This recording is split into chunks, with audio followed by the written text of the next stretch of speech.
mediation, thinking about the trust. So customers are saying to us, save the Sando. and how are we responding to that? Because much of what I've talked about is the bank of the now, thinking about the trust. And when you're repaying cash to somebody, there's no point giving them the cash, which you may or may not want in the interim, and someone else smarter than I am can do the maths.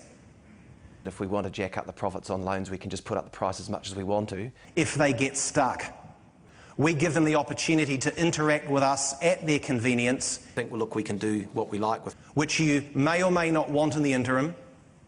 If they get stuck, it's like owning a Ferrari before you have your driver's license.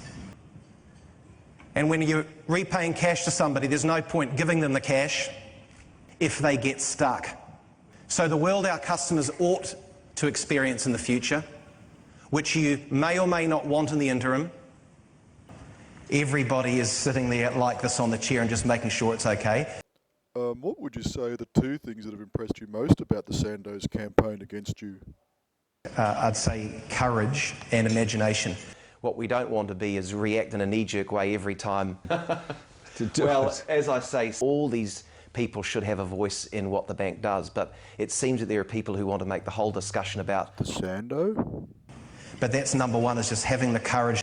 The second thing that's very important to us is that the debate must be had on the facts. I think it's all of our problem. We're far more profitable than other banks in the world, and we're the second biggest company in Australia, the biggest financial institution. I'd be naive if I didn't think that from time to time there are people who are going to want to lob grenades at us for various reasons. That is part and parcel of big company life.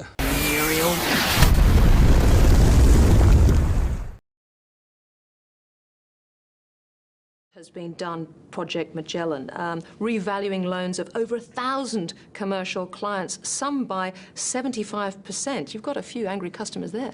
Yeah, it's important to understand the history that when we bought Bank West was really struggling.